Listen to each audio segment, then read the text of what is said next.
All right. There we go. Oh, this is good. Oh, wait, I got this.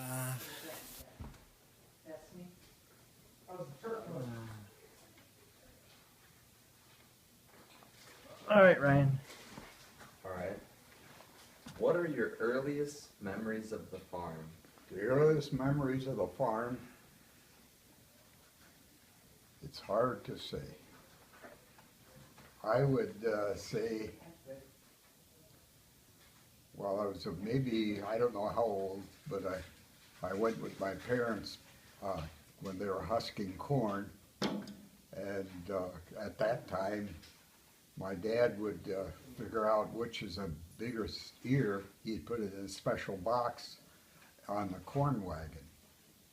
And then if it was not a small ear, they'd throw it up into the wagon to feed. And instead of, when I saw that, I went and started throwing out the ones in there to see what would happen. Anyway, I was told what was happened with a spanking for throwing the seed corn out of the box. That's the earliest thing I can remember.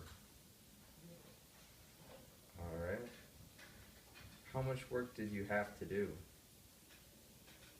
on the farm, I think it means. Well, on a farm, there's a lot of things you gotta do. It depends what age you are. You start working when you're young. So whatever you're capable of doing. All right. What are you eating, Ryan? So what kind of things did you do on the farm? Well, He's gonna crack one of the things I hated most to do was cleaning out the chicken coop. It always smelled. And then feeding the chickens or feeding the hogs, whichever it was. And we learned to milk cows when you're in about first grade. What smelled worse, the chickens or the pigs? Oh, the chickens. I hated chickens. They smell. Yeah. Describe the day you took the pony upstairs. Emma, when did you have your first beer, Lynn? How old were you? Oh, kind of young. It was a homemade beer. How old were you? Like 2, 3 years old? I would say maybe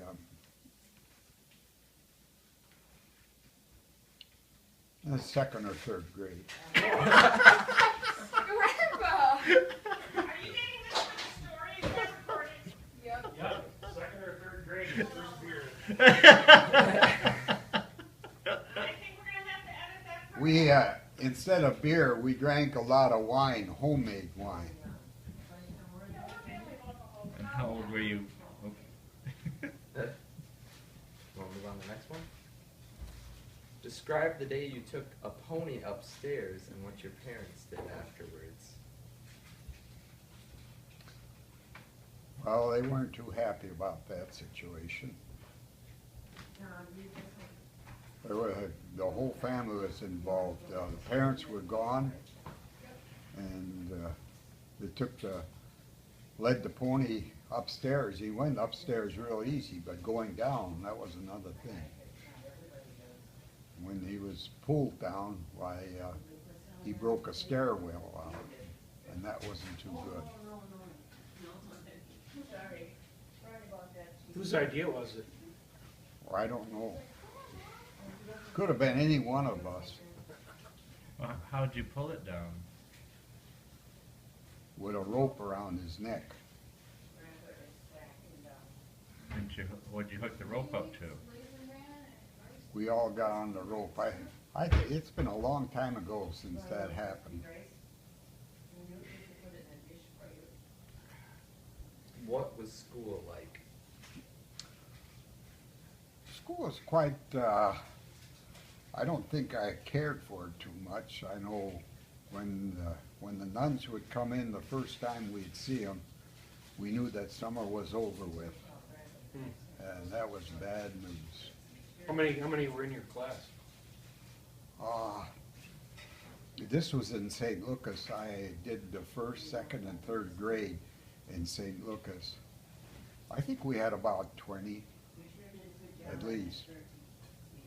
And do you have one teacher for all the subjects? Oh, no. And then in No, your no. graduating class from high school, you only had like 12 or something. From high school when we graduated, we only had 8. 8 boys or That's boys and girls. boys and girls? Wow. So there was enough girls to go around? Oh, yeah. Why did you join the Air Force? That's hard to say. I don't know. There was a recruiter in from Waterloo, Iowa, and I had gotten my draft notice. And my one brother says, "Don't get in the Navy," and the other one says, "Don't get in the Army." So I thought I'd enlist in the Air Force, and that's how come when he was in, he came to Wacoma, and I enlisted. And that was it. And when was this? I was in 1949. Was that the year you graduated or? No. Or after? I had graduated already because I had gotten my draft notice. So it was either go in the Army or enlist. All right. What was the favorite place you traveled to? I think Hong Kong when I do vacation. What did you like in Hong Kong? Well, you could walk one street and it'd be like another country. And you could buy almost anything in the world. Everything was made. They'd come and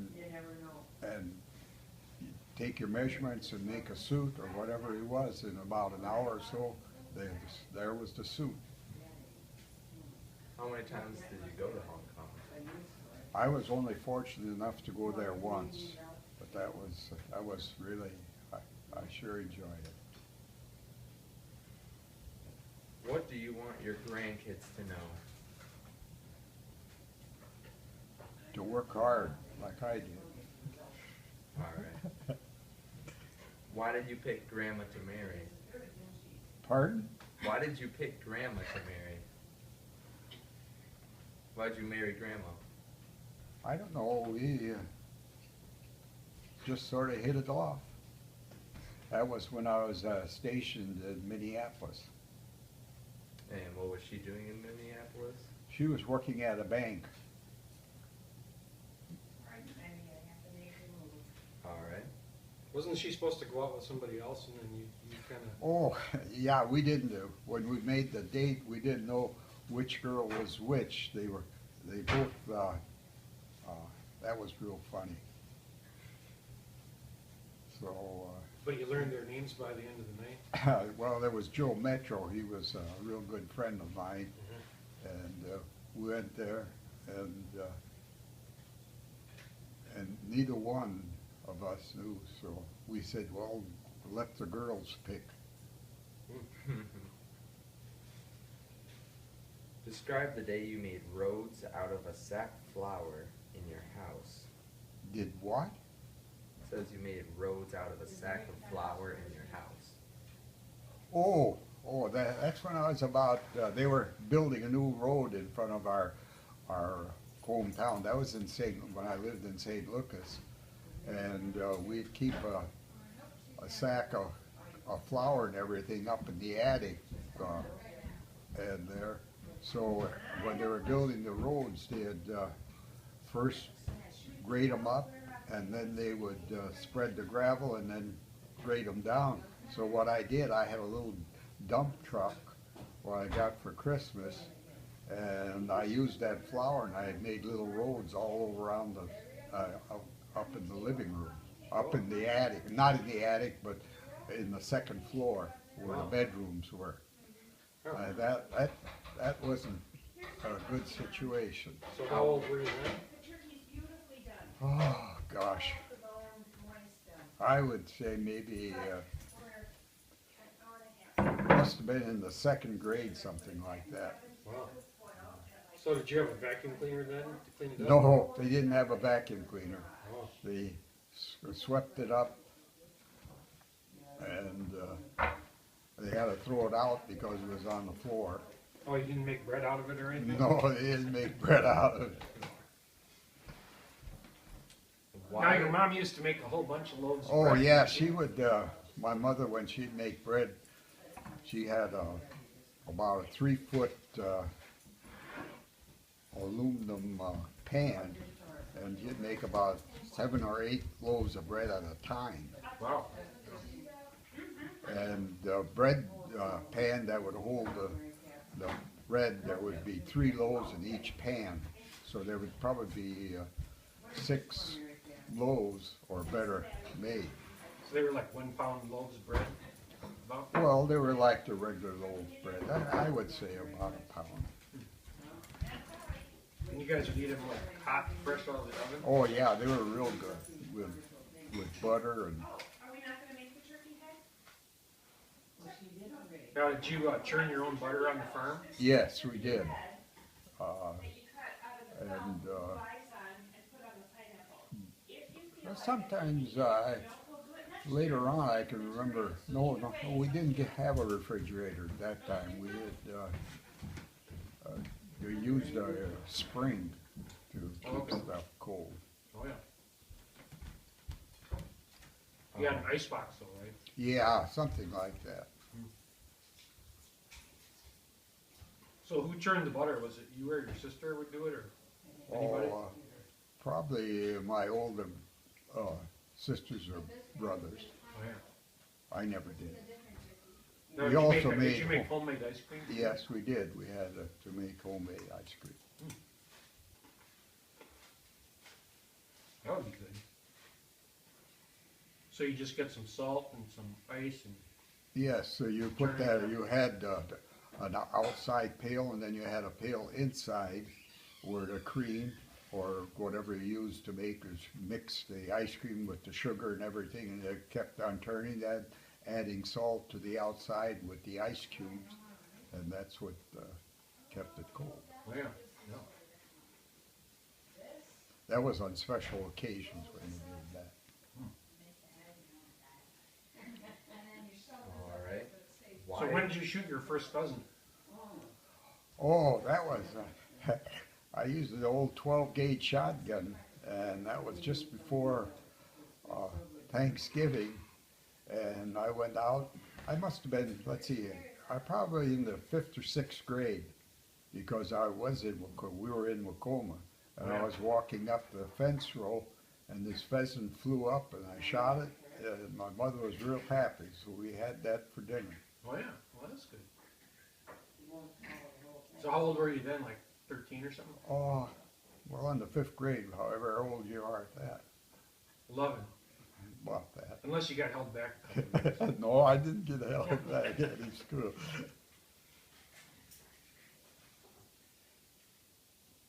So you used to shoot squirrels with the 22 too? Oh, yes. I was pretty good at shooting. We'd get maybe 4 or 5 squirrels at a time. Yeah, We really was happy. yeah. That's what I like to hear, people shooting squirrels. I wonder why. All right. Um, You ready for the next one? Yeah. Why is my dad your favorite son? well, I can't say he's my favorite son. I say he's one of the 2 favorite sons. Oh, All right. I guess that's all of that. so which of the 2 sons caused you more grief growing up when you were growing up? I think I'd have to say Paul did. Well, Paul did. He was the oldest. And why was that? Well, he was the oldest. Oh, And so he was kind of the ringleader? yeah. All right. What are some of your famous lines that they wrote in the book at the VA hospital? Oh gosh, I can't remember. There's so many of them. Like, I don't know. You don't remember any? Not really. I'd have to have that book. Then I could remember. like throwing the Throw me down the steps of tower. towel, yeah, something like that. How does that go? I don't know, I can't remember how I said it. Throw me down. I always remember, it makes me know never mind. Oh, yeah. Makes me know never mind. We had quite a few of them. And after, we'd all be watching TV and Paul would pass gas and you'd say, hop to the bathroom. And then the other kids would all say, it's too late now. And then Uncle Paul would get up and start hopping. I don't remember that.